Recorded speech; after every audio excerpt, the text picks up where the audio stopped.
성도 여러분 안녕하세요. 한 주간도 평안하셨는지요? 네. 오늘은 요한복음 1장 12절 말씀을 본문으로 하나님과의 관계라는 제목의 말씀을 증거하겠습니다. 아마 오늘 첫 번째 말씀이 되고 다음 시간까지 이어질 것 같습니다. 준비하다 보니까 말씀이 좀 길어져서요. 자, 요한복음 1장 12절 제가 봉독하겠습니다. 영접하는 자, 곧 그 이름을 믿는 자들에게는 하나님의 자녀가 되는 권세를 주셨으니. 아멘. 제목은 하나님과의 관계입니다. 몇 주 전에 행복이라는 제목의 말씀을 나누면서 관계에서 오는 행복에 대해 말씀을 드렸습니다. 그러니까 사람은 사회적인 동물이기 때문에, 즉 사회적인 존재이기 때문에 혼자 살고 혼자 있는 것이 아니라 다른 사람들과 관계를 맺으면서 살아가게 되고 그 관계에서 오는 만족감으로 인해 행복을 느낀다고 말씀을 드렸죠.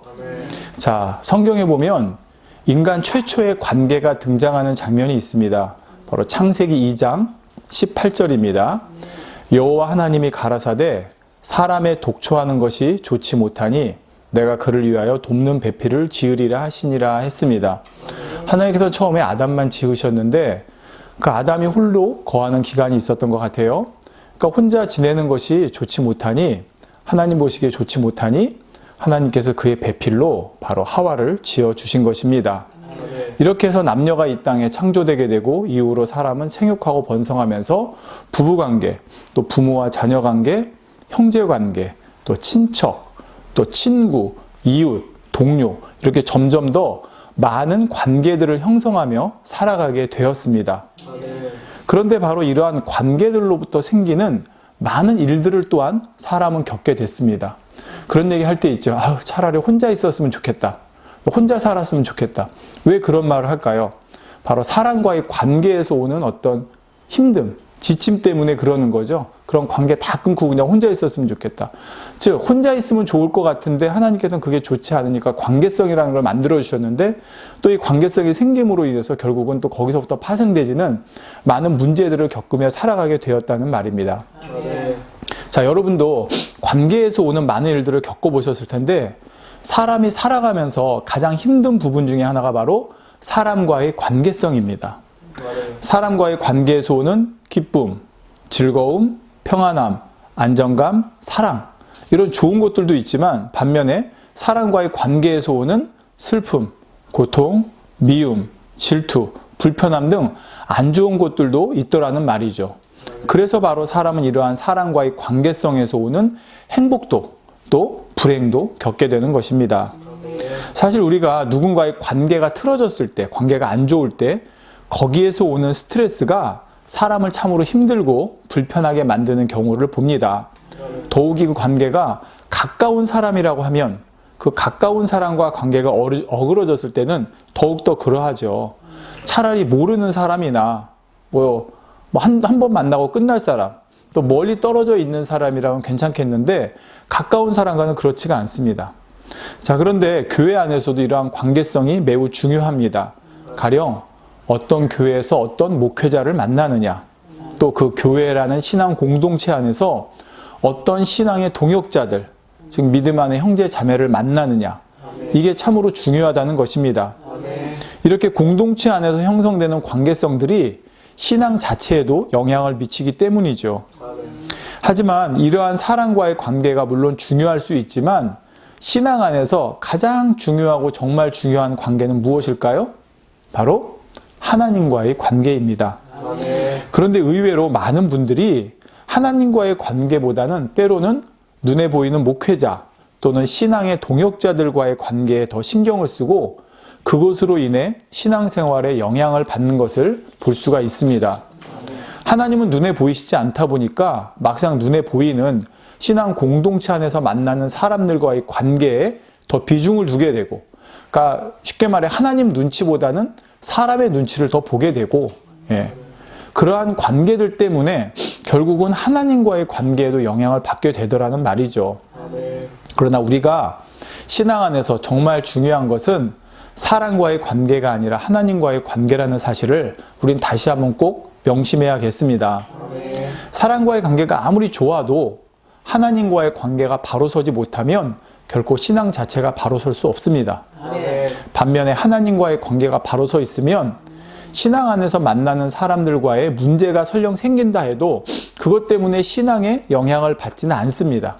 오히려 그 사람들과의 관계가 신앙 안에서 해결될 수가 있게 되죠. 그런데 하나님과의 관계가 바로 서 있지 못하기 때문에 때로는 사람 때문에 실망하고 상처받아서 교회를 떠나거나 아예 신앙 자체에서도 멀어지는 경우들이 생기는 것입니다. 그래서 가끔 보면 이런 말을 합니다. 사람 보고 신앙생활을 하는 것이 아니라 하나님 보고 하는 것이라. 네, 물론 당연히 맞는 말입니다. 먼저는 하나님과의 바른 관계성의 토대 위에 신앙 공동체 안에서 만나는 사람들과도 하나님의 뜻에 따라 맞게 관계성을 세워나가야 되는 것입니다. 그런데 하나님과의 관계성을 중요시한다고 하는 분들 중에도 하나님과의 관계가 제대로 정립되어 있지 않아서, 그러니까 알아요. 하나님과의 관계가 중요하다는 것도 알고 나는 하나님과의 관계를 중요하게 여긴다고 생각하는데 막상 하나님과의 관계성이 제대로 정립되어 있지 않기 때문에 신앙생활이 어려움을 겪는 경우들을 보게 됩니다. 오늘은 바로 이 부분에 대해서 함께 은혜를 나누려고 합니다. 오늘 말씀을 통해서 저와 여러분 모두가 나와 하나님과는 어떤 관계인지를 바로 알고 또 그 관계성을 바로 세워서 정말 하나님께서 원하시는 참된 신앙생활을 해나갈 수 있는 우리 모두가 되시기를 주님의 이름으로 기원드리겠습니다. 자, 성도 여러분, 신앙 안에서 하나님과의 관계가 중요하다라는 것은 알겠는데 왜 중요한지를 생각해 본 적이 있습니까? 제가 비유를 한번 다시 들어보겠습니다. 사람과의 관계에 있어서도 아무래도 가까운 사람과의 관계가 더 비중 있고 중요한 것은 당연합니다. 만약 부부 간에, 부모 자녀 간에, 형제 간에 이렇게 가까운 가족 관계에서 어떤 어려움이나 문제가 있으면 참 쉽지 않죠. 늘 얼굴 봐야 되고 함께 대화해야 되고 살아야 되는 사이라면 말입니다. 밖에서는 다른 사람들과 아무리 원만한 인간관계를 가지고 있어도 막상 집 안에 들어와서 가까운 가족끼리, 부부끼리, 부모 자녀끼리, 형제끼리 이렇게 관계성에 문제가 있으면 그 삶이 결코 행복하거나 평안할 수가 없을 것입니다. 또 꼭 가족이 아니라도 그렇습니다. 많은 시간을 함께 해야 되는 사람들, 또 내 삶에서 큰 비중을 차지하는 분야에 관계된 사람들과는 그 영향력이, 그 관계성의 영향력이 클 수밖에 없습니다. 예를 들어 하루 종일 직장에 오랜 시간 머무는 사람들이라고 그러면 가족과의 관계도 중요하지만 직장 동료와의 관계도 중요합니다. 또 어떤 사람이 어떤 취미 활동에 몰두해 있어요. 이 사람한테는 그게 되게 중요해요. 그럼 이 사람은 또 그 취미 활동에서 만나는 사람들과의 관계성도 삶에 큰 영향을 미칠 수밖에 없다는 말이죠. 이처럼 내 삶에 많은 비중을 차지하는 부분을 함께하는 사람일수록 그 관계의 중요성이 커질 수밖에 없다는 것입니다. 자, 그렇다면 신앙의 관계성은 어떤가 살펴보겠습니다. 신앙생활은 삶과 신앙생활이 떨어져서 분리해서 생각할 수 없습니다. 그러니까 신앙생활 하는 사람들과의 관계성 따로, 내 사는 삶의 관계성 따로, 이렇게 사는 사람들이 있다면 이건 신앙생활을 안 하고 있는 겁니다. 다시 말씀드릴게요. 그냥 일요일이나 교회 갈 때만 맺는 사람들과의 관계성 따로, 내가 그냥 평상시 때 세상에서 살아갈 때의 사람들과의 관계성 따로라고 그러면 사실 이건 신앙생활이 아니라 그냥 종교 행위예요. 그날만 가서. 신앙생활은 삶과 신앙이 겹쳐져 있는 것입니다. 자, 그렇다면 이 신앙 안에서 제일 중요한 관계성이 무엇일까요? 바로 하나님입니다. 왜 그러냐면 신앙생활에 있어서 신앙의 대상이 하나님이기 때문입니다. 신앙은 하나님과의 관계 자체라고 말할 수 있습니다. 왜 그러냐면 신앙생활은 단 1초도 하나님과는 떨어져서 생각할 수 없는 것이기 때문입니다. 우리가 어디를 가든 무엇을 하든 누구와 있든 신앙 안에서 우리는 하나님과 뗄래야 뗄 수 없습니다. 자, 종교 생활을 하는 분들은 뗄 수 있어요. 교회 갔을 때만, 아니면 교회에 있는 분들 만날 때만 그냥 하나님을 생각하고 나머지는 하나님을 생각하지 않으면 되니까 종교 행위를 하는 분들은 하나님과 떼어서 생각할 수 있지만 정말 나는 신앙생활을 하겠습니다 하는 분들이라고 그러면 신앙생활 하는 우리의 삶이 하나님과는 1분 1초, 아니 단 한순간도 떨어져서 떼어서 생각할 수 없다는 말입니다. 아멘. 더욱이 신앙은 우리의 영원한 생명이 달려 있습니다. 하나님과의 관계에 따라 영원한 생명이냐, 영원한 사망이냐가 달려있는 문제이죠. 아멘. 신앙 안에서 하나님 없는 삶은 아무런 의미도 아무런 가치도 없습니다. 아멘. 정말 신앙생활하는 분들은 이렇게 고백을 해요. 정말 신앙생활 정말 하는 분들은 하나님 없는 삶, 주님 없는 삶은 아무런 의미가 없다. 그렇죠. 의미가 없죠. 그 모든 것이 이 땅에 다 헛된 것인데. 예. 그러니 신앙생활에 있어서 하나님과의 관계성은 절대적일 수밖에 없다는 사실입니다. 아멘. 그런데 사람과의 관계에 있어서 한번 다시 생각해 보세요. 한 지붕, 한 방, 한 가족으로 살아가는 사람 사이에 관계에 문제가 있어서 그렇다면 얼마나 불편하고 힘들겠습니까? 하물며 우리가 신앙생활 1분 1초도 떨어져서 생각할 수 없는 하나님과의 관계에 만약에 문제가 있다고 그러면 어떻겠냐는 것입니다. 불편한 사람과 한 집에 한 방에 살아가야 하는 것처럼 만약 하나님과도 뭔가 불편하고 어색하고 어렵게 느껴지는 관계성을 가지고 신앙생활을 한다면 그 사람의 신앙생활이 행복하겠냐는 말입니다. 아멘. 그런데 의외로 많은 사람들이 신앙생활을 하면서 하나님과의 관계를 어렵게 느끼는 경우들이 있습니다. 입술로는 아버지 하나님 고백해요. 그런데 실제로는 너무 멀리 있는 느낌으로 하나님과의 관계성을 가지고 살아간다는 것이죠.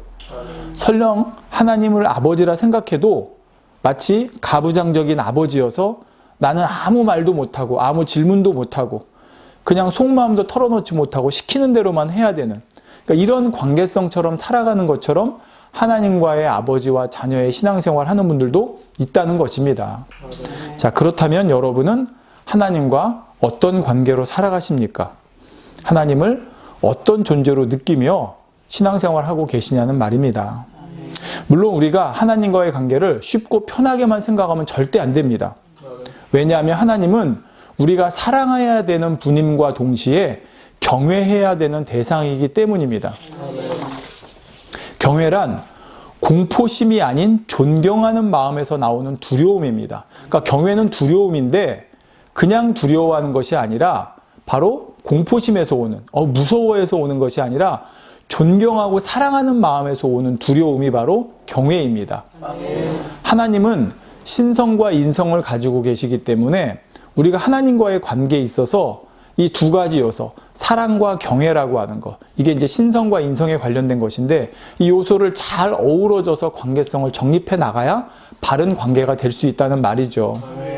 우리가 하나님의 신성적인 것, 그러니까 우리가 섬겨야 될 대상이 신으로만 생각하면 하나님은 절대적인 유일신이시고 우리 신앙의 대상이므로 사실 우리가 감히 다가갈 수 없는 존재입니다. 하나님은 조물주요, 심판자요, 모든 만물의 주관자이시고 우리는 피조물이고 심판받을 대상이고 우리는 무조건 복종해야 되는 자입니다. 정말 이렇게 비교가 안 되는 신분의 차이를 하나님과 가지고 있는 것이죠. 그러니 만약 신성적인 면만 강조해서 하나님과의 관계를 생각하면 사실 하나님이라는 존재가 부담스럽고 때로는 무서운 분일 수 있습니다. 여러분, 회사에 내가 막 들어갔는데 회사의 회장님하고 단둘이 앉아서 대화를 하게 됩니다. 이거 참 어색하고 힘들죠. 내가 군대에 들어갔는데 스타, 막 별 몇 개짜리 장군하고 나하고 함께 한 자리에 앉게 됐습니다. 이거 상당히 불편하고 힘들죠. 자, 이런 것처럼 하나님을 아버지라고는 부르지만 직장의 높은 상사처럼 정말 계급의 높은 분처럼 이렇게 여기고 있다면 신성적인 면만 강조할 때는요, 그러면 아무래도 부담스럽고 눈치가 보인다는 거예요. 근데 회사의 회장님이긴 한데 그분이 집에서 내 아버지예요. 그러면 한 자리에 있어도 회장님으로 생각할 때는 조금 조심해야 되고 그런 부분도 있겠지만 내 아버지니까 또 거기서 하는 편안함이 있을 거 아니에요.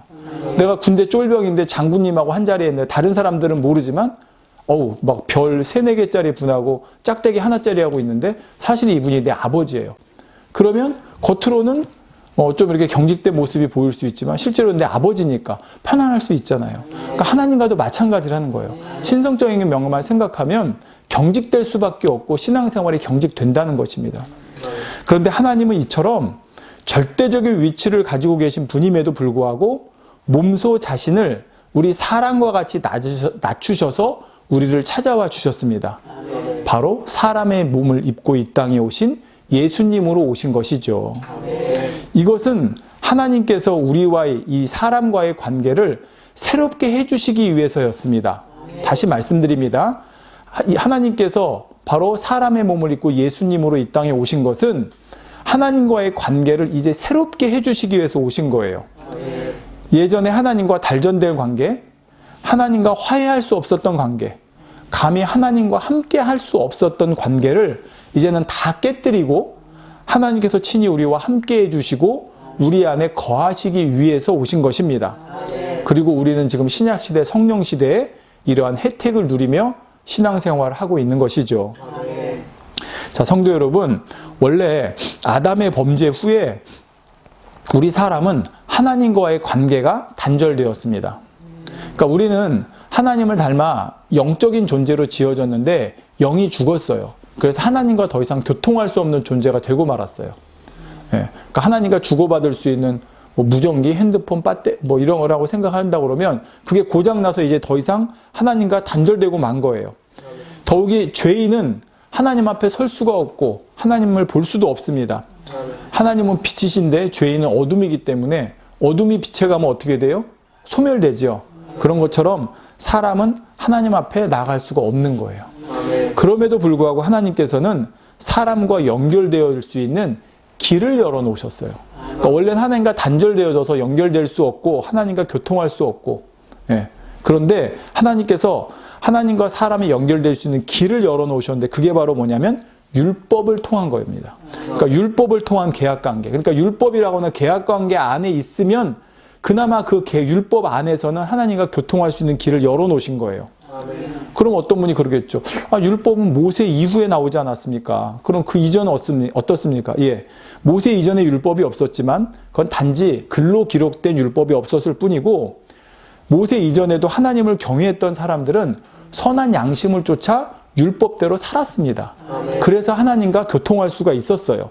제한적이긴 하지만 또한 하나님께서는 아담에게 피해 제사를 통해 죄인인 사람이 하나님과 화해하고 일시적인 거지만 교통할 수 있는 방법을 알려주시기도 했습니다. 그래서 바로 이러한 것들을 통해서 모세 이전의 사람들도 하나님과 교통하고 하나님과 연결된 길이 열려 있었던 거예요. 이거를 이제 성문화, 글로 만들어서 백성들한테 배포한 것이 바로 모세를 통해서 모세오경에 자세히 기록되어 오죠. 어떻게 너희가 살아야 되고 어떻게 하나님 앞에 제사해야 되고 그 바로 계약 관계 안에 있으면 하나님의 백성이 돼서 하나님과 교통할 수 있는 길이 열어졌다는 것입니다. 자, 하지만 이럼에도 불구하고 예수님께서 이 땅에 오시기 전까지는 결국 사람과 하나님의 사이는 계약으로 맺어진 관계일 수밖에 없었습니다. 그 샘플로 세우신 것이 바로 이스라엘 민족이었던 것이죠. 출애굽기 19장 5절에 보면 하나님께서 세계가 다 내게 속하였나니, 하나님 그래요. 세계가 다 내게 속하였대요. 너희가 내 말을 잘 듣고 내 언약을 지키면 너희는 열국 중에서 내 소유가 되겠고 하셨습니다. 여기 나오죠. 언약을 지키면. 그러니까 언약을 지킬 때는 하나님의 소유가 돼서 하나님의 백성이 돼서 하나님과의 계약관계 안에서 지킴받고 보호받고 특권을 누리게 된다는 말입니다. 그러니까 구약시대에는 바로 이런 관계였어요. 비록 하나님을 모르는 사람들이라 할지라도 선한 양심 가운데 율법 안에 있으면 바로 내 언약을 지키면 너희가 열국 중에서 내 소유가 되겠다 하신 것처럼 그런 사람은 어디 있든지 하나님께서 그 구약시대에는 말입니다. 예수 그리스도를 모르고 하나님을 몰랐다 할지라도 선한 양심 가운데 하나님의 그 율법대로 사는 사람에게는 이러한 하나님께서 특권을 주셨던 겁니다. 즉 이스라엘 백성은 하나님과의 계약관계로 맺어진 백성으로서 그들이 계약의 테두리 안에 살아갈 때는 하나님의 소유된 백성으로서 특권을 누렸습니다. 반면에 계약의 테두리를 벗어날 때, 즉 계약을 어겼을 때는 하나님의 보호하심 안에서 벗어날 수밖에 없었죠. 그리고 이렇게 하나님과 계약으로 맺어진 관계였기 때문에 이스라엘 백성들 편에서는 하나님을 대하는 것이 부담스러울 수밖에 없었습니다.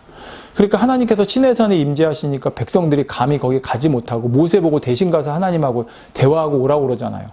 자기들도 아는 거예요. 율법을 받기 전이지만 조상 대대로 들은 하나님에 대해서, 하나님과의 관계에 대해서 알기 때문에 자기들이 죄인의 모습으로 하나님께 감히 나갈 수 없다는 거. 그러니까 부담스럽고 무서운 존재일 수밖에 없었다는 거죠. 예. 계약의 내용인 율법을 잘 지키지 않을 때는 징계와 재앙이 따르게 되니 그러한 하나님을 대하는 것이 얼마나 무섭고 두려웠겠습니까? 그러니 지금도 여전히 구약의 율법에 매여 살아가고 있는 유대인들이나 이슬람교도인들을 보면 그들에게 하나님은 두려움의 대상입니다. 예.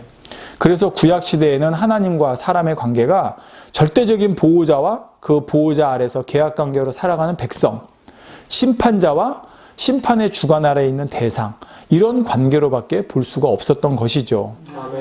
물론 하나님께서 이스라엘 백성이 계약 관계로 맺어진 하나님의 소유고 백성이라고 해서 그들 위해 군림하시고 그들로부터 경배받고 찬양받고 또 그들이 율법에서 벗어날 때는 엄격하게 치리하시는 그런 절대적인 군주와 같은 모습을 원하신 것은 아닙니다. 그리고 구약시대에도 보면 하나님을 사랑하고 하나님의 사랑을 받던 사람들은요, 하나님을 바라보는 시각이 달랐습니다. 다윗과 같은 경우를 보면, 자, 다윗은요, 시편에 보면 23편 1절 4절에 여호와는 나의 목자시니 내가 부족함이 없으리로다. 그가 나를 푸른 풀밭에 누이시며 쉴 만한 물가로 인도하시는도다.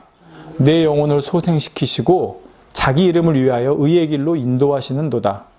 내가 사망의 음침한 골짜기로 다닐지라도 해를 두려워하지 않을 것은 주께서 나와 함께 하심이라.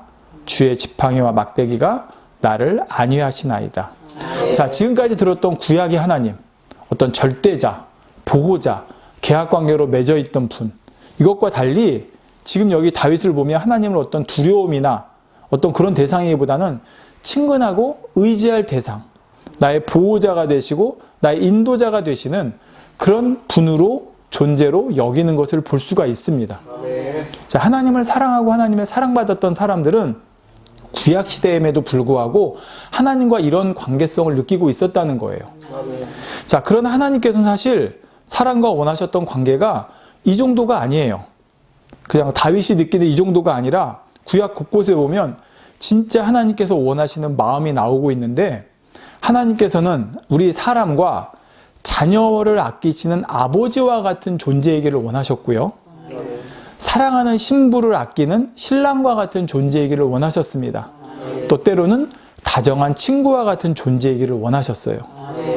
자, 이걸 보겠습니다. 먼저 왜 아버지와 같은 관계라고 그랬는지를 볼게요. 시편 89편 26절에 저가 내게 부르시기를 주는 나의 아버지시요 나의 하나님이시요 나의 구원의 바위시라 하리로다. 여기 보면 주는 나의 아버지시요라고 고백하고 있죠. 네. 또 이사야 63장 16절에 주는 우리 아버지시라. 아브라함은 우리를 모르고 이스라엘은 우리를 인정치 아니할지라도 여호와 주는 우리의 아버지시라. 상고부터 주의 이름을 우리의 구속자라 하셨거늘. 네, 이렇게 아버지라고 또 고백을 해요.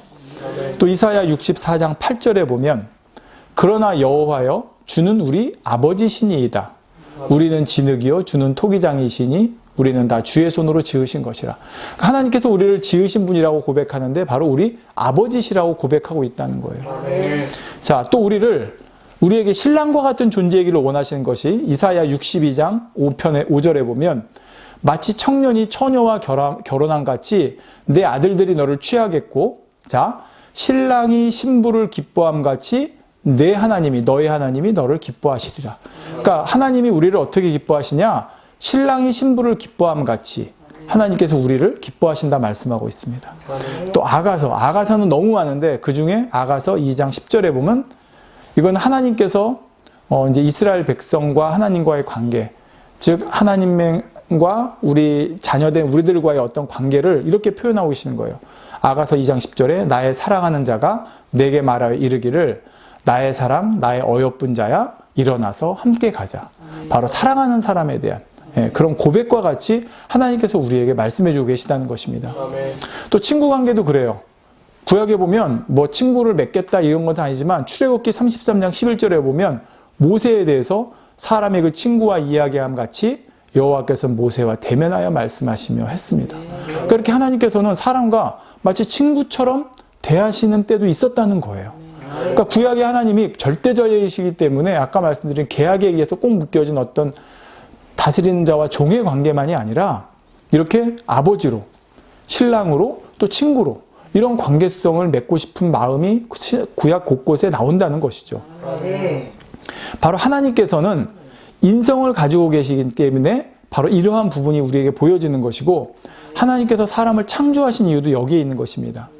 그러나 구약시대 사람들은 영이 죽어있던 때이므로 영이신 하나님과 교통하는 것이 아무리 하나님께서 길을 열어주셨다고 해도 제한적일 수밖에 없었고, 따라서 마음과 뜻을, 하나님의 마음과 뜻을 깨닫는 것도 제한적이었습니다. 그렇기 때문에 하나님께서 이런 관계, 아버지의 관계, 신랑과 신부의 관계, 또 친구의 관계를 원하셨어도 그 뜻을 깨닫고 그 차원까지 들어가서 하나님과 그런 관계를 맺을 수 있는 사람이 구약에는 극히 드물었어요.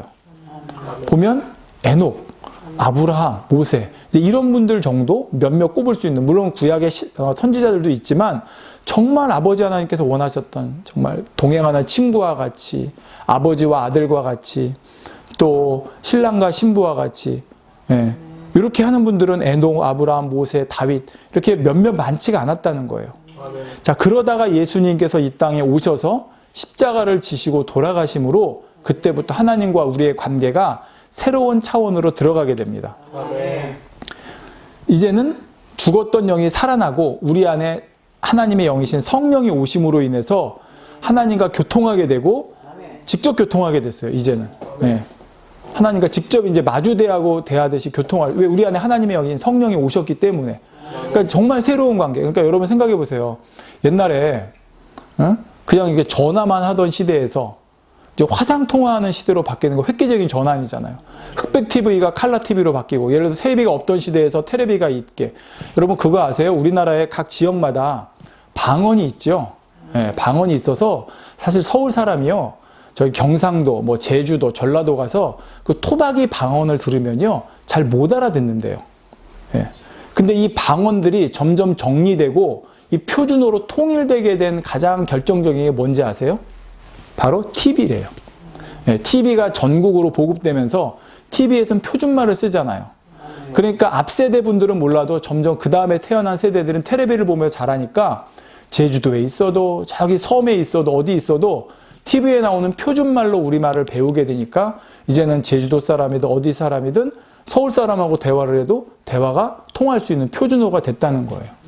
무슨 말씀인지 아시겠죠? 마찬가지예요. 옛날에 하나님과 떨어져 있을 때는 대화가 안 통해요. 근데 이제는 성령께서 우리 안에 직접 오셨어요. 그래서 하나님과 직접 대화하고 교통하게 됐어요. 직접 배움받게 됐어요. 그러니까 이제 하나님과 교통해서 하나님께서 원하시는 관계성을 이제는 맺어갈 수 있게 된 것입니다.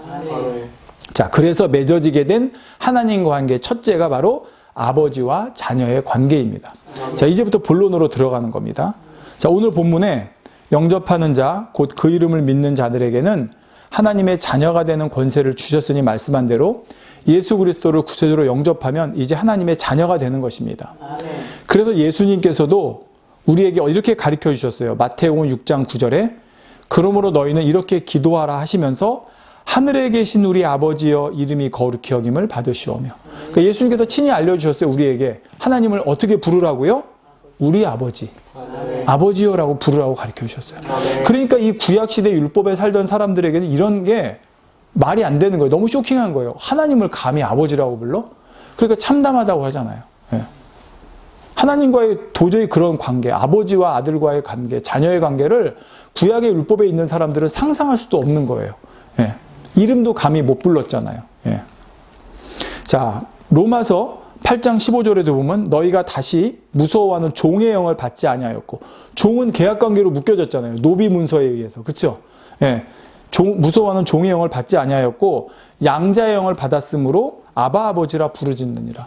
자, 이제는 우리 안에 성령이 오셨으므로 하나님과 아바 아버지의 관계, 즉 하나님 아버지를 아바 아버지라 부를 수 있는 자녀와 부모의 관계가 됐다는 거예요. 그렇게 분명히 성경에 말씀하고 있는 거예요. 신약에는 새로운 관계성이 됐다는 것을. 자, 성도 여러분, 교회에 나오면 사실 이러한 내용을 배웁니다. 이런 내용들. 그런데 중요한 것은 이렇게 배워서 아는 것이 아니라 실제로 하나님을 아버지로 모시고 신앙생활 하느냐는 것입니다. 진짜 나의 아버지시고 아버지처럼 느끼며 살아가고 있냐는 것이죠. 그러니까 여러분 기도할 때도 생각해 보세요. 정말 내 아버지라고 생각하고 기도하는지, 아니면 멀리 있는 신이신데 내가 율법이라는 계약 관계 아래 살아갈 때는 주세요라고 구할 수 있지만 거기 벗어나 있을 때는 감히 주세요라고 못 구하는 분으로 여전히 그렇게 구하고 있는지. 성경에 말씀하잖아요. 예수님께서도 자녀가 부모한테 떡을 달라 하는데 돌을 주겠느냐, 생선 달라 하는데 뱀을 주겠느냐 그러시잖아요. 그러니까 아버지로 느끼면 설령 내가 부족하고 아직은 그래도 아버지니까, 그것도 능력 있고 정말 나를 사랑하는 아버지라고 믿으면 그 아버지 앞에 구할 수가 있는 거예요. 근데 진짜로 어떤 마음으로 구하냐는 것이죠. 아까 말씀드린 멀리 있는 신이기 때문에 정말 무섭고 두려운 마음으로 내가 율법 잘 지킬 때는 나 이렇게 지키니까 주세요라고 할 수 있는, 그 아버지와도 여러분 그렇게 살아간다면 집안에서 유기 아버지와도 이거 참 힘들지 않겠습니까? 몇 주 전 말씀에서 우리가 신앙생활할 때 하나님을, 주님을 인격적으로 만나는 것이 중요하다고 말씀을 드렸습니다. 하나님을 그냥 섬김의 대상인 신으로만 여기며 신앙생활하는 것과 정말 나의 아버지가 되신다는 사실이 깨달아지고 믿어지면서 내 마음의 아버지라고 느끼며 신앙생활하는 것은 천지 차이예요. 네. 여러분 그렇잖아요. 내가 회사의 말단 직원이고 회장님 아까 말씀드렸죠. 그 회장님한테 어떤 제안을 하기는 쉽지가 않아요. 감히 회장님 이분이 이거 단번에 잘라버리시면 어떻게 하지? 뭐라 호통치면 어떻게 하지? 근데 아버지예요. 아버지면서 회장님이에요. 그러면 내가 부드럽게 다가가서 뭔가 제안할 수 있지 않겠습니까? 내 아버지라고 그러면? 네. 그러니까 이런 느낌 말씀드리는 거예요. 자, 물론 우리가 천지차입니다. 그래서 우리가 하나님을 인격적으로 나의 아버지로 만나서 체험해서 신앙생활하는 것과 아닌 것은 정말 다르다는 거예요. 물론 신앙생활 시작하자마자 하나님을 아버지라 느끼기는 쉽지 않아요. 교회 나온 지 얼마 안 된 사람한테 하나님이 네 아버지야, 아버지라고 불러. 이게 쉽지 않죠. 자, 예를 들어 보겠습니다. 갓 태어난 아이가 자라면서 아버지라는 존재를 인식하는 과정을 생각해 보겠습니다. 태어난 지 얼마 안 된 아이에게 아버지가 다가가서 갓난 애기에게 야, 내가 네 아빠야, 네 아빠야. 그렇게 아무리 말해준다고 갓난 아기가 저분이 내 아빠구나 인식합니까? 아니죠. 못해요. 그냥 자주 아빠 얼굴을 보다 보니까 익숙해지고 그 얼굴이 편안하고 안정감 주는 존재로 인식하는 그 정도 단계가 됩니다. 그러다 아이가 좀 자라서 이제 입으로 아빠, 아빠 부르게 돼요. 하지만 이때 아빠, 아빠라고 부른다고 해서 그 아이가 진짜 그 아빠가 어떤 존재인지 인식하고 부르는 건 아니에요. 예. 그러다가 여기서 또 자라면 이제 아빠라는 존재구나를 어떻게 아냐? 나랑 한 집에 사는구나. 나를 보살펴 주는 분이구나. 나에게 뭔가 공급해 주는 분이구나. 좋은 분이구나. 이런 존재로 느껴요. 그러니까 처음에 이 정도로 느끼는 거예요.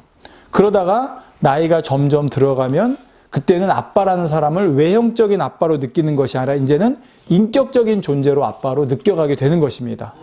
더 나아가서 내가 결혼하고 자녀까지 낳아보면 그때는 비로소 더 깊은 아버지라는 존재에 대해서 느끼고 깨달아가는 것이죠. 신앙생활에서 하나님을 아버지로 인식하는 과정도 이와 비슷합니다. 신앙이 어릴 때는 하나님을 아버지라고 부르지만 아직 하나님을 내 마음에 아버지라고 느끼고 깨닫는 것은 부족할 수밖에 없어요. 그러다 신앙이 점점 성숙해지면서 하나님을 아버지로 더 인식해지고 내 마음에 깨달아지고 느껴지고 그것이 더 깊어진다는 말입니다. 아멘. 요한일서 2장 14절 전반절에 보면 아이들아 내가 너희에게 쓴 것은 너희가 아버지를 알았음이요 아비들아 내가 너희에게 쓴 것은 너희가 태초부터 계신 이를 알았음이요 말씀합니다. 여기서 아이들은 신앙 안에서 어린아이예요. 그러니까 신앙이 어린 성도를 말합니다. 그들에게는 단순히 아버지를 알았다고만 말씀하고 있어요. 그러니까 신앙이 어릴 때는 그냥 하나님이 내 아버지구나 라고만 아는 거예요. 마치 어린아이가 이분이 내 아빠구나, 아빠는 좋은 분이구나 이 정도로 인식하는 것처럼 말입니다. 반면에 아비들아, 여기서 아비들은 신앙이 그만큼 성숙된 사람을 말합니다. 아비들에게는 너희가 태초부터 계신 일을 알았다 하는 거예요. 하나님이 태초부터 계셨고 하나님이 이런 분이구나. 즉 자녀가 우리 아버지는 성이 어디고 어디 몇 대 손이고 본관이 어떻게 되고 어떻게 자랐고 이런 배경까지 알게 되는 것처럼 신앙 안에서도 신앙이 성숙할수록 아버지에 대해서 더 깊이 알아간다는 것이죠. 하나님이 어떤 분이신지 태초부터 계신 어떤 분이신지 말합니다. 자, 그렇다면 지금 여러분은 어느 단계에 와 계십니까? 하나님을 아버지라 부를 때 마음에 와닿는 울림이 있으십니까? 하루에 아버지 하나님을 얼마나 생각하고 부르십니까? 아버지가 얼마나 보고 싶으신지요. 하나님은 삶의 모든 곳, 모든 순간에 계십니다. 따라서 내 마음에 하나님을 모시고 사는 사람은 삶의 매 순간 하나님을 느끼고 인식하며 또 교제하며 살아갑니다. 전에 한번 설교 때 말씀드렸죠. 길을 가도 하늘을 봐도 거긴 하나님이 계세요. 왜? 모든 걸 하나님이 만드셨으니까. 풀을 봐도 나무를 봐도 거긴 하나님이 계세요. 왜? 그 모든 걸 하나님이 만드셨으니까. 예. 그러니까 바다를 봐도 강을 봐도 산을 봐도 들을 봐도 뭘 봐도 이제 더 나가서는 모든 사람을 봐도 예, 다 하나님이 계신 거예요. 예, 매 순간마다. 그러니까 거기서 하나님을 느끼고 인식하며 살아가는 사람은 하나님과의 관계가 끈끈한 관계로 맺어져 있게 되면 삶의 매 순간마다 삶의 최우선순위가 바로 하나님을 삼게 되는 것입니다. 반면에 입술로는 하나님을 아버지라 부른다 해도 마음에 하나님이 없는 사람은 아까 말씀드렸죠. 교회 어떤 그 종교 행위만 하는 사람들 교회 가서는 부르죠. 하나님 아버지라고 부르지만 밖에 나오면 그냥 이제 세상 사람하고 똑같아요. 하나님이 마음에 없는 거예요. 입술에만 있는 거죠. 마음에 하나님이 없는 사람은 삶의 모든 순간에도 하나님이 없이 살아갑니다. 그러다 보면 하나님과의 관계가 어그러지고 있고 깨어지고 있어도 인식하지 못하죠. 하나님과의 관계가 어그러지고 있는데 인식하지 못하는 건 정말 비극입니다. 여러분 우리가 하나님은 우리하고 자녀 관계를요 끈끈하게 맺기를 원하세요. 근데 이제 많은 사람들이 하나님과의 관계가 끈끈히 맺어졌다가 깨어지는 경우가 있어요. 이게 느슨해지고 깨어지고 심지어는 완전히 파괴되는 경우도 있는데 하나님께서 이걸 되게 안타깝게 여기시기 때문에 계속 우리한테 사인을 주세요. 경고를 주세요. 지금 너하고 나와의 관계가 뭔가 어그러지고 있어. 근데 이게 사실 우리가 뭐 예를 들어 체크를 해서 뭐 하루에 3시간씩 하나님과 대화하던 분이 하나님과의 대화 시간이 줄어들어요. 예. 뭐 2시간으로 1시간으로 30분으로 10분으로 이거 문제 있는 거죠. 예. 가서 교회에서 예배할 때 예배는 하나님과의 교제거든요. 예배 시간이 그냥 말씀 들을 때 그냥 순간에 그냥 하나님 말씀이 꿀맛같이 느껴졌는데 어느 순간부터 그냥 지루해지고 이렇게 됐어요. 이거 분명히 하나님과의 관계가 문제에 있는 거거든요. 예. 그런 상황들이 내가 막 길을 가고 뭐 할 때도 하나님 늘 생각했고 하나님 생각하면 행복했고 그랬는데 어느 순간부터 땅만 쳐다보고 이제 세상 걱정하고 다니고 이거 분명히 하나님과의 관계가 문제가 생긴 거거든요. 근데 이거를 인식을 해야 돼요. 예. 하나님께서 계속 사인을 주세요. 지금 너하고 나와의 관계가 잘못되고 있어. 어그러지고 있어. 근데 이걸 인식 못하면 이게 정말 비극이에요. 죄송합니다만 저도 이런 체험을 해본 적들이 있어요. 예. 그러니까 하나님과의 관계가 어그러지고 있고 하나님께서 계속 사인을 주시는데 또 머리로는 아는데 그걸 자꾸 외면하게 되고 그러다 보면 하나님과 관계가 점점 더 어긋나게 되고 예. 그러니까 이거가 정말 중요하다는 것이죠. 그러니까 하나님과의 우리가 이제 다음 시간에 말씀드리겠지만 관계를 맺는 것도 중요하지만 그 관계를 유지하는 것도 중요해요. 여러분 뭐 다음 시간에 이것도 나오지만 부부가 결혼할 때 그 순간은 얼마나 좋아서 결혼해요. 그냥 죽자 사자 못 산다 그러니까 결혼하잖아요. 근데 1년 만에 2년 만에 3년 만에 5년 만에 10년 만에 뭐 권태기도 오고 사이가 벌어지잖아요. 그러니까 결혼은 결혼 관계라는 거 신랑과 아내 남편과 아내의 관계라는 게 결혼할 때만 좋아서 되는 게 아니에요. 그게 유지가 되는 게 중요한 거죠. 신앙도 마찬가지예요. 나 신앙생활 뜨거워졌던 적 있어. 나 하나님을 아버지라 느끼고 눈물도 흘리고 뭐 맨날 하나님 생각한 적 있어.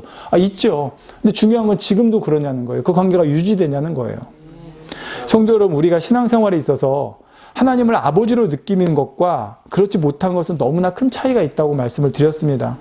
아무리 하나님을 아버지라 부른다 해도 실제 관계성이 중요한 거죠. 관계는 호칭에서만 오는 게 아니에요.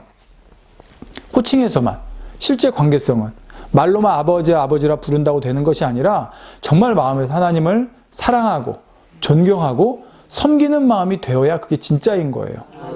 그런데 하나님을 아버지라 부르지만 입술로는 사랑하지도 존경하지도 섬기지도 이게 어디서 나타난다고 그랬어요? 나의 삶에서 나타난다고 그랬잖아요. 내가 하나님을 사랑하는지 내가 하나님을 존경하는지 내가 하나님을 경외하는지 그 삶을 보면 하나님과의 관계성이 나오거든요.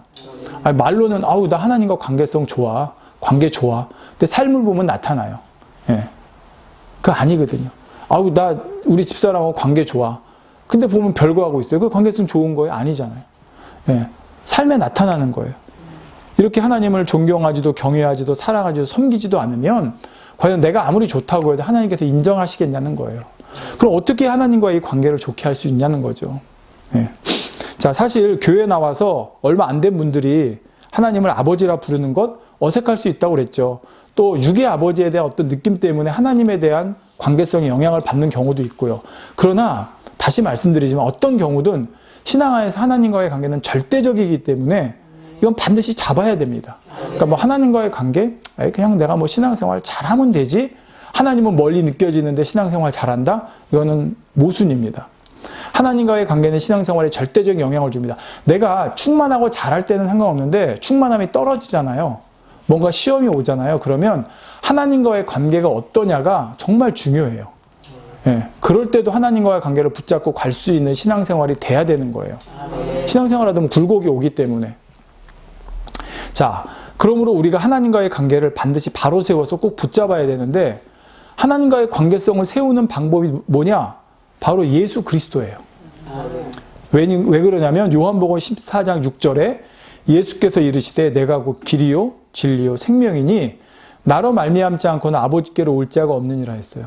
그러니까 예수 그리스도 말고 예수님 말고는 아버지께로 갈 수 있는 길이 없어요.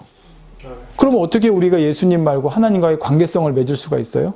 바로 예수님을 통해서만 우리가 하나님께 갈 수 있고 아버지께 갈 수 있는 것이고 예수 그리스도로 말미암아 하나님과 자녀의 관계가 될 수 있는 것입니다. 오직 예수 그리스도로 말미암아 말입니다. 그리고 예수님께서 이 땅에 사시는 동안, 이 땅에 사역하시는 동안 하나님과의 관계에 대해서도 친히 본을 보여주셨어요. 이제 바로 이러한 내용들을 중심으로 다음 시간에는 우리가 하나님과 자녀의 관계가 어떤 것인지 좀 더 구체적으로 살펴보고 또 신랑과 신부 관계, 친구 관계에 대해서도 이어서 살펴보도록 하겠습니다. 자, 결론을 말씀드리겠습니다. 성도 여러분, 이 세상에 많은 종교가 있습니다. 사실 기독교는 종교에 넣으면 안 돼요. 그러니까 종교 생활하는 종교와 우리 기독교는 다른데 어쨌든 그래도 뭐 세상적인 관점에서 세상에 많은 종교가 있는데 어떤 종교에서 여러분 섬김받는 절대적인 대상인 신이 자기를 섬겨야 되는 피조물에게 너는 내 아들이다 딸이다 이렇게 말씀하는 곳이 있습니까? 없어요. 여러분 어디를 한번 보세요. 예? 어느 종교를 보세요. 다 그냥 하다못해 귀신도 그러잖아요. 뭐 무당한테 가서 귀신도 섬기라고 그러잖아요. 섬기는 대상이지 그거는. 응?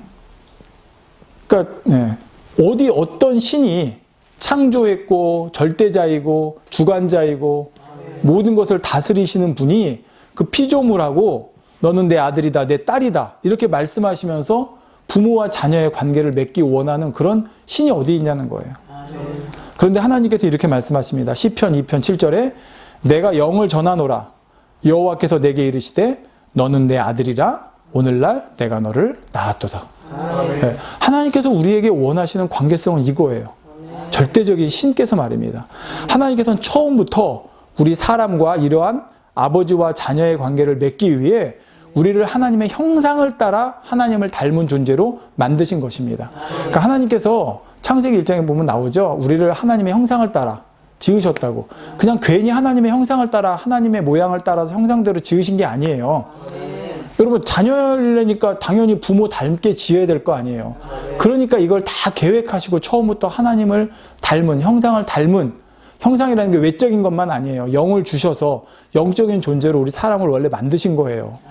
이렇게 하나님과 부모와 자녀 관계가 되는 것이 바로 하나님의 궁극적인 목적이었던 겁니다. 바로 이 땅에 사람을 창조하시고 경작하시는. 그런데 우리 인간이 이렇게 우리를 자기 형상대로 창조해 주신 하나님을 알아보지 못한다면 이게 얼마나 안타깝고 슬픈 일이겠습니까? 죄송하지만 집에 기르는 똥개도 주인 알아보잖아요. 밥 주고 먹여주고 키워주는. 만약에 개가 주인 못 알아보면 이거 얼마나 이게 그래요. 죄송합니다. 예. 근데 하물며 이거는 나를 낳아주신 분을 못 알아본다면, 아버지를 안다고 하면서도 정말 마음에서 아버지로 느끼지 못한다면, 또 근데 낳았는데 입술로는 아버지 그러는데 보니까 영 마음에서는 나를 아버지로 인정하지 않는다. 이것도 얼마나 안타까워요. 우리는 반드시 하나님께서 원하시는 아버지와 자녀의 관계를 온전히 회복해야 됩니다. 이러한 관계가 되면 바로 로마서 8장 38절 39절에 내가 확신하노니 사망이나 생명이나 천사들이나 권세자들이나 현재일이나 장래일이나 능력이나 높음이나 깊음이나 다른 아무 피조물이라도 우리를 우리 주 그리스도 예수 안에 있는 하나님의 사랑에서 끊을 수 없으리라 했습니다. 자, 이러한 관계가 하나님과 되는 게 바로 아버지가 원하신 관계예요. 근데 누구 안에서요? 우리 주 예수 그리스도 안에서. 왜? 그 관계성을 맺을 수 있는 건 예수 그리스도를 통해서만이니까. 그러니까 구약의 사람들은 여전히 하나님과 그런 관계를 못 맺잖아요. 지금 유대인들도 그렇고 이슬람에 있는 사람들도 그렇고 하나님을 감히 아버지라고 부르는 관계가 못 되잖아요. 예. 바로 우리가 무엇과도 끊을 수 없는 사랑의 관계로 맺어진 이러한 온전한 관계, 이것이 바로 아버지가 원하시는 우리 사람과 아버지 하나님과의 아버지와 자녀와의 관계인 것입니다. 그리고 이러한 관계를 이루었을 때 우리는 가장 행복할 수 있습니다. 왜 그런지 아세요? 바로 우리가 지어진 근본적인 목적이 이것이기 때문이에요. 그러니까 하나님과 아버지와의 관계가 온전히 회복되어지고 온전히 섰을 때 그게 우리가 지어진 가장 근본적인 목적이기 때문이에요. 여러분, 물건이 자기가 있어야 될 자리에 있을 때 가장 값어치 나고 빛납니다. 여러분 그렇지 않겠습니까? 예. 뭘 표현을 할까요? 예. 자동차를 여러분, 자동차가 있는데 자동차가 도로를 달릴 때 가장 가치 있죠. 자동차를 보트 위에다 얹어놔가지고 바다 위에 놔둬보세요. 그게 무슨 의미가 있어요? 그 위에서는 보는 거 말고는 달릴 수도 없고 뭐 할 수도 없잖아요. 자기 위치에서 자기 역할을 하면서 할 때 가장 빛나잖아요. 사람도 그러잖아요. 자기에게 가장 어울리는 일, 자기가 좋아하는 일, 거기에 딱 있을 때 가장 멋있어 보이고 가장 행복해 보이지 않습니까?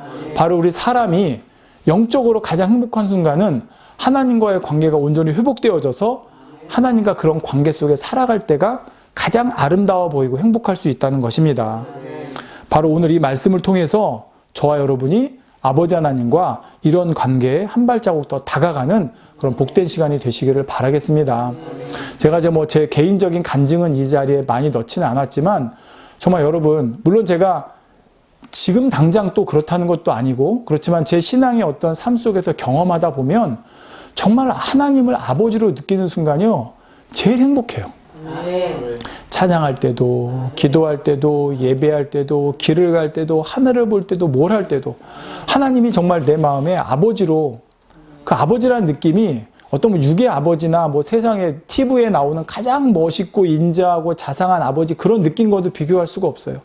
그냥 아버지가 전부가 되시고 내 마음에 가득 채워진 느낌. 그 느낌이 내 안에 채워지면요 그때의 그 신앙생활은 정말 무엇과도 비교할 수 없고 그래서 이 세상 모든 걸 다 내가 놓고 갈 수 있겠구나라는 마음이 드는 것이고 오직 아버지밖에 없습니다라는 고백이 나오는 거예요. 다음에 나오겠지만 또 주님한테 우리 예수님한테도 그런 고백이 나오는 거고요. 예. 그것이 바로 우리가 그런 신앙생활을 관계를 유지해 가면서 신앙생활을 한다고 그러면 좋겠는데 아까 말씀드렸지만 이런 관계를 맺지도 못하고 체험하지도 못하고 또 체험했다가도 다시 그 관계가 어그러져 버리고 이렇게 되니까 때로 우리 신앙생활이 힘들고 굴곡을 타고 어려워지는 것입니다. 그렇지만 하나님 편에서는 한 번도 변함이 없으세요. 네. 여러분 사실 자녀 놓고 키워보시면 알겠지만 부모 마음이라는 게요 변함이 없어요. 사실은 부모 편에서 먼저 그렇지는 않습니다. 그러니까 아버지도 우리를 그런 마음으로 바라보고 계세요. 왜? 독생자까지 희생해서 우리하고 맺어진 관계거든요. 우리를 독생자까지 십자가에 못 박아 죽게 해가지고 아들로 얻었어요. 그렇게 귀하게 얻었어요. 여러분 자녀 귀하게 얻으면 그만큼 막 애지중지 하잖아요. 하나님도 마찬가지세요. 우리를 정말 귀하게 얻었어요. 바로 당신 자신이 사람의 몸으로 이 땅에 오셔서 십자가의 죽으심으로 얻은 게 우리잖아요. 그러니 얼마나 귀하게 얻으셨겠습니까? 그러니까 우리를 정말 귀하게 여기신다고 여러분 믿으시기 바랍니다. 근데 문제는 우리가 하나님을 그렇게 또 존재로 느끼냐는 거예요. 그러면 우리가 어떤 문제가 있고 어려움이 있고 시험이 있고 환난이 있고 고통이 있고 고민이 있어도 그 아버지 앞에 정말 아버지 앞에 다 고하는 내려놓고 고하는 그 심정으로 고할 수가 있는 거고 그럴 때 아버지께서 그래 내 아들아 내 딸아 걱정 마라 하고 품어주시는 그런 하나님의 손길을 저와 여러분 체험할 수 있을 줄로 믿습니다. 정말 우리가 하루하루 신앙생활하면서 그런 관계로 이루어갈 수 있기를 부탁드리고 자 이번 주 말씀 이렇게 하고 다음 주에는 좀 더 아버지와의 관계 또 신랑 신부 또 친구와의 관계에 대해서도 계속해서 살펴보도록 하겠습니다.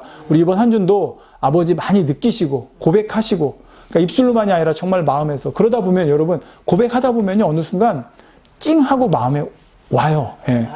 예. 말씀 계속 읽으시고 들으시고 또 아버지 생각하시고 순간순간 그렇게 해나가는 저와 여러분 되시기를 부탁드리겠습니다. 기도하겠습니다. 사랑의 아버지 감사합니다. 오늘 아버지 하나님과의 관계에 대해서 저희가 또 함께 말씀을 나누었습니다. 아버지 하나님께서는 처음부터 우리를 창조하실 때 정말 우리를 자녀 삼기 원하셔서 하나님의 형상대로 우리를 만드셨습니다. 그것이 처음에 우리를 창조하시고 경작하신 아버지의 근본 목적이었습니다. 그런데 우리가 그러한 아버지의 관계성을 원하시는 관계성을 우리가 잃어버렸을 때 자녀로서의 형상을 잃어버렸을 때 안타까운 시간들이 있었습니다. 그러나 이제 예수 그리스도를 통해서 다시금 회복될 수 있는 길이 열렸고 이제 우리에게 그러한 은혜를 주셨습니다. 아버지와의 관계가 온전히 회복되어져 이제 정말 그 안에 있을 때 가장 행복하다 고백하는 우리의 삶이 될 수 있도록 도와주시기를 원합니다. 지금 여기 문제 있고 어려움 있고 또 고민 있는 성도들이 있습니까? 아버지 정말 능력자 되시고 모든 것을 주관하시는 분이 나의 아버지가 되신다는 것이 마음에 믿어진다고 그러면 부모가 어찌 자녀가 떡을 달라 할 때 돌을 주고 생선을 달라 할 때 뱀을 주겠느냐 말씀하신 것처럼 아버지 우리에게 다 주실 수 있는 분이십니다. 아버지요 우리가 마음의 중심에서 그 하나님을 내 아버지로 정말 느끼고 믿고 의지하고 구해 나갈 때 아버지가 역사하시고 우리 가운데 그 아버지의 놀라운 존재를 드러내 줄 줄로 믿습니다. 그렇게 체험해 나가는 우리의 삶이 될 수 있도록 주여 도와주시고 함께해 주시옵소서. 세상 그 무엇과도 바꿀 수 없고 비교할 수 없는 아버지의 사랑이 우리 마음 안에 가득 채워져서 매 순간순간 아버지의 그 사랑과 아버지의 은혜와 아버지의 보호하심과 그 테두리를 아버지 또한 느끼며 살아가는 또 한 주간 될 수 있도록 주여 도와주시고 함께해 주시기를 간절히 바라옵고 원합니다. 그러한 축복된 우리 정말 이 땅에 어느 신이 우리를 과연 그 피조물에게 내가 널 낳았다 나를 아버지라 부르라 하는 신이 어디 있습니까? 하나님께서는 바로 우리를 그렇게 자녀 삼으셨습니다. 그러한 아버지의 그 크신 사랑 우리 인간이 정말 상상할 수 없는 사랑을 우리에게 베풀어 주셨사옵나니 아버지 그 크신 사랑 우리가 상상할 수 없고 감히 가늠할 수 없는 그 사랑을 우리에게 주셨사옵나니 그 사랑 안에 또 이 한 주간도 거해 나가고 또 그 관계성에 한 발 더 회복해 나가는 우리 모두가 될 수 있도록 도와주시옵소서. 감사드립니다. 우리 주 예수 그리스도의 이름으로 기도하옵나이다. 아멘.